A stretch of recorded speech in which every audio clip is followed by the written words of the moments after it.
Definitely was an awkward moment to cut things off for the previous clip, but hey, at least it looks like this is gonna be the last raw footage for this recording session.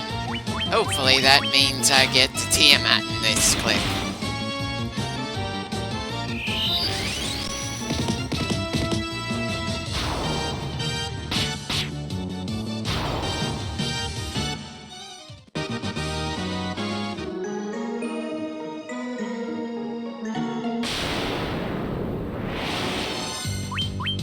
Really wish that this flying fortress had more of a theme in terms of what we're running into in here. It's kind of hard to tell if the game designers were running out of space in the cartridge or ideas for the first game. Really, the only great dungeons, in my opinion, were the ice cavern and the volcano, and the ice cavern was pretty damn short. The water shrine was kind of good, but it felt like it could have had something extra. I'm not entirely sure what, to give it a bit more personality. The Earth Cave was a solid starting dungeon, but didn't really have much going for it other than it was the first. This dungeon, which puts two dungeons together, doesn't really do anything strictly wrong or feel obnoxious. Granted, that's better than the dungeon we went through to gain that rat tail thing we needed to give to Bahamut. The teleport maze was a pain in the ass there, so this dungeon isn't the worst dungeon in the game. But it's still kind of hard not to feel disappointed by it. Wait, really? Son of a bitch, we find robes that are explicitly for our mages, and they're a slight downgrade from the ruby armlet we've been wearing for quite a while now? Come on, it's been so long since we've seen any fresh equipment for our mages. Why not make that equipment even better? Something to congratulate the player for managing to find that bit of gear this far into the game.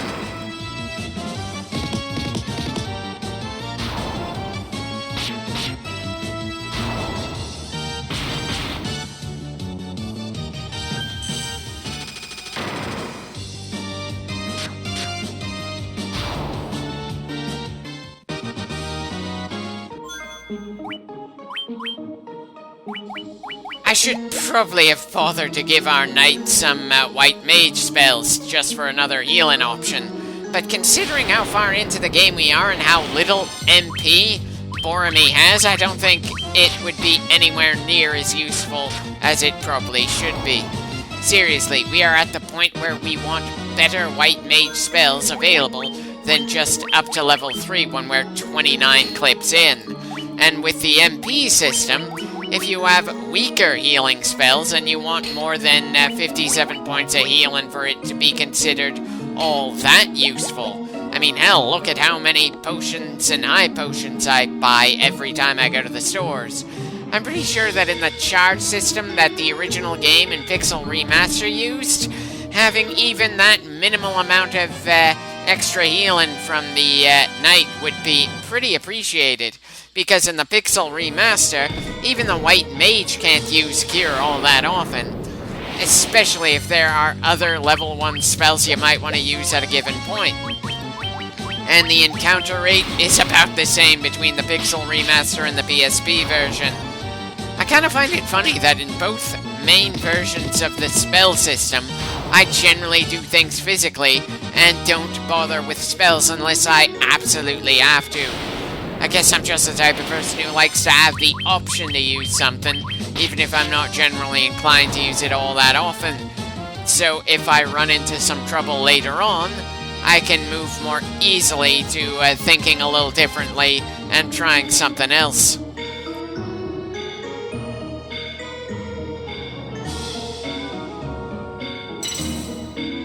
Right. That's another floor. Part of me wants to feel annoyed that the game uses teleport pads instead of staircases here. It doesn't really matter all that much, but the only teleporting I've ever been a fan of is the teleporting that Nightcrawler from the X-Men does. I wouldn't outright call it a pet peeve, but it's still something that annoys me probably more than it should, regardless of how it's used in a given game.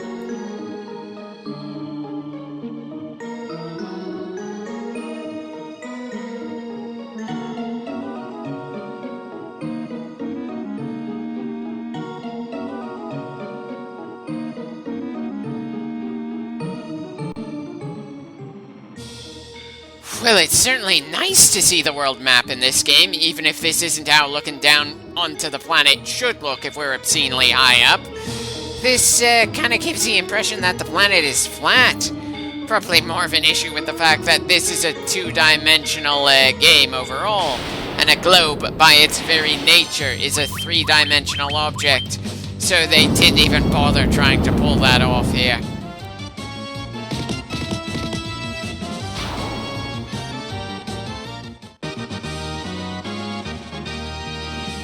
Should I bother using more of our potions?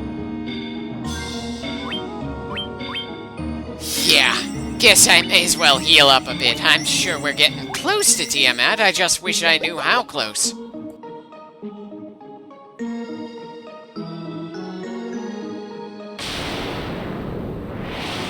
And good God, the sheer number of random encounters make even a relatively short bit of walking feel like it takes all too long since we're going to be constantly interrupted.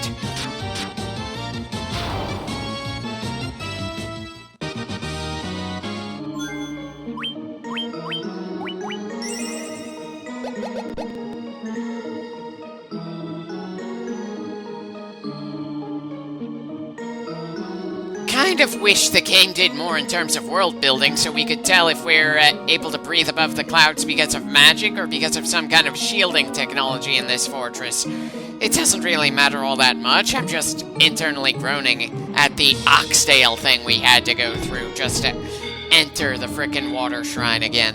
We don't need anything like that for this place, so why did we need it for the water shrine when we walked on ground instead of swimming through the water?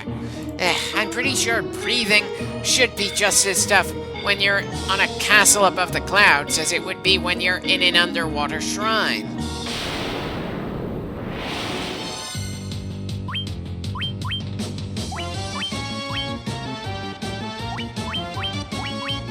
Bloody hell, we haven't seen a fire hydra since the volcano.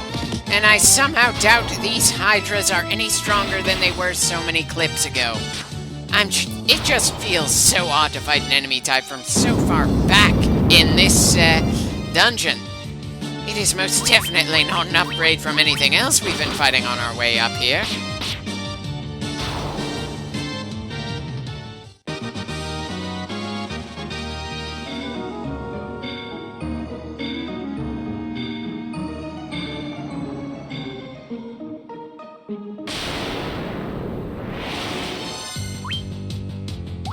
You mean to tell me that the Raksha, a major bunch of malevolent, bestial people from Hindu mythology, is just a palette swap from the were-tigers?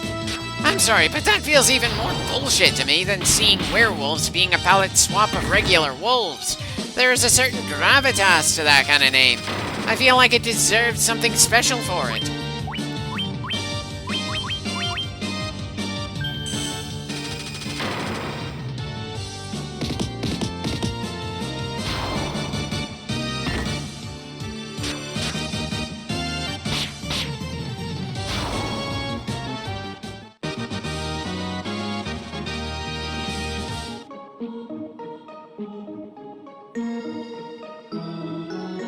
For some reason, I feel like we should be able to go south from here, even though there's a wall. Bloody hell, where am I supposed to go from here? It feels like I'm a bit shaky reading the online map at the moment. Give me a few more seconds here.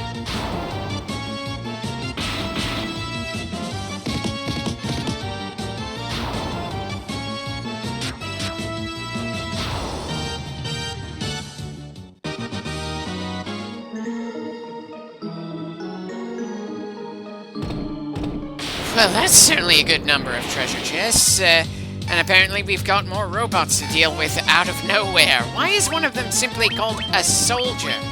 It's not like we're fighting against a nation or something.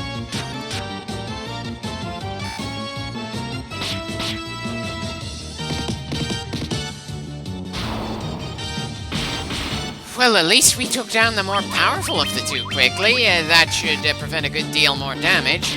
We're still gonna need a high potion for Tyson. Boromir isn't quite as hurt, but still, That was more of a beating than I'd like from a non-boss when we're this far away from any stores and we've got the boss to worry about further on.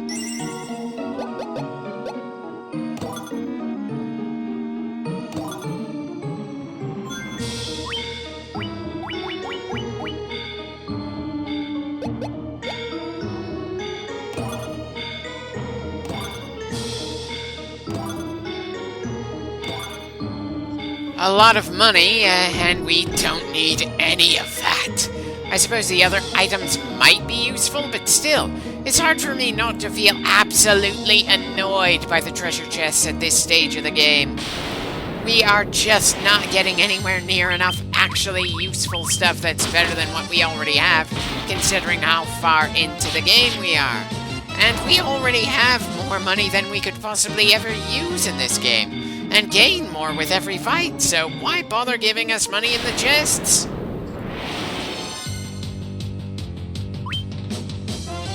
Okay, not an Earth Medusa, just a regular Medusa, assuming you can call Medusa normal.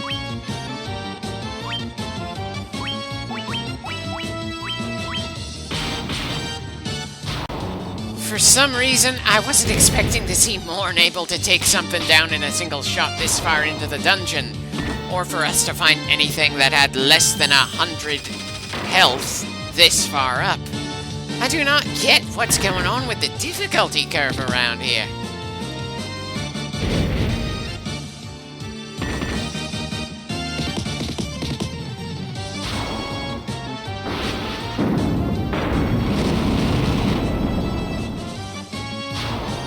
So the green tiger monster men are not weak to fire, and here I thought they were grass type or something.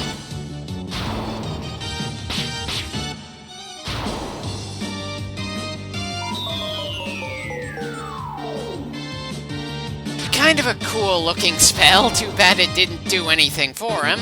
I don't even know what slow would do in this game, since it works so much differently than all the other Final Fantasies that have a different means of tracking who moves first. Would slow just simply prevent us from striking multiple times in a single turn?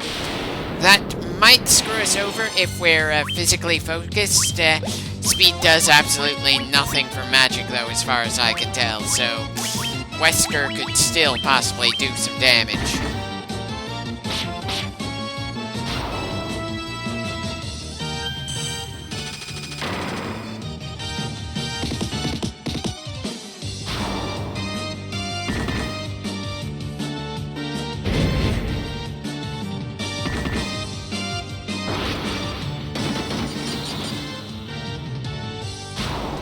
Well, ice is slightly more effective against the Raksha, but I don't think it's super effective, so it's not visually obvious what spells are especially powerful against any given foe. And I'm kind of feeling guilty that I can't seem to pronounce the Rakshas properly here. Sorry.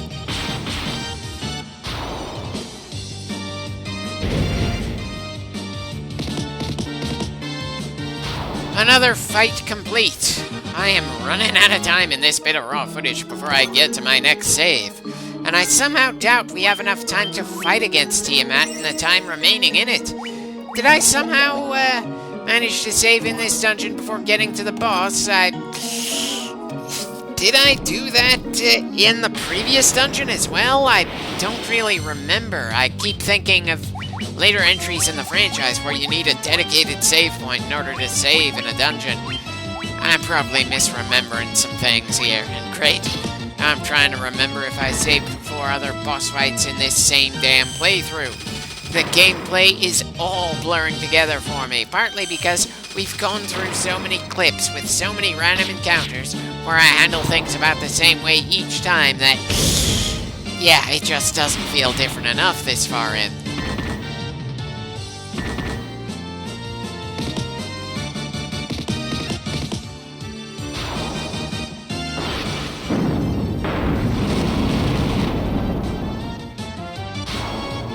Just two left.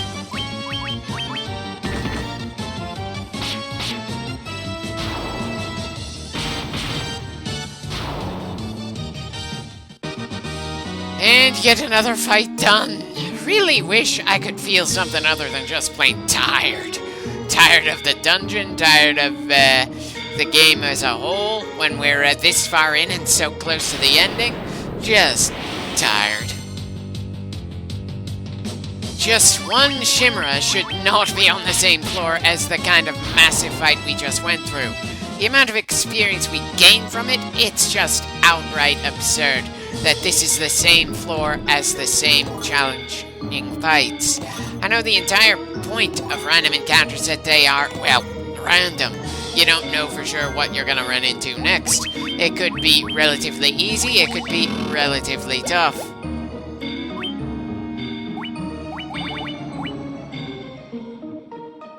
Sorry, we don't have any ninjas on this team. I'm afraid that Sasuke's blade will have to remain sheathed. And there's no way to tell in this playthrough if that sword is actually legitimately good, or just around equal to what we could buy back in Gaia.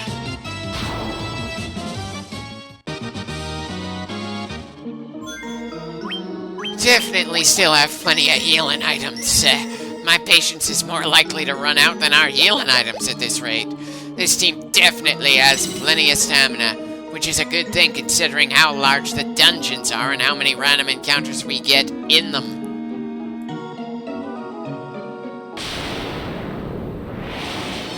Vampire Lord? It certainly took long enough for us to find something stronger than the vampire we fought as a boss back in the Earth Cave. Bit of a shame that we're already far too strong for those vampire lords to handle, so they're just gonna blur together with the other vampires we've slayed.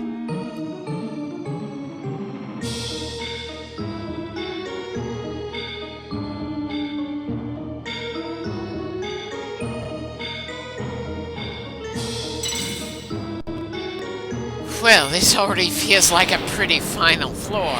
Shame that I need to take a break before dealing with Tiamat herself, considering how far we had to travel to get to her. But can you blame me for wanting to grab a drink and stretch after a 57-minute single recording session?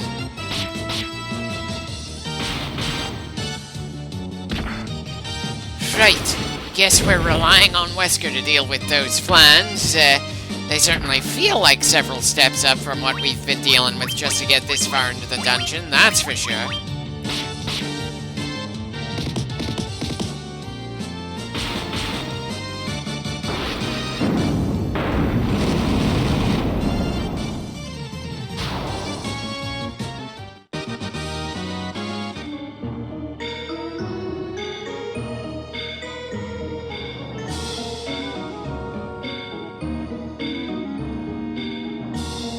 And there she is. Next time, we fight her.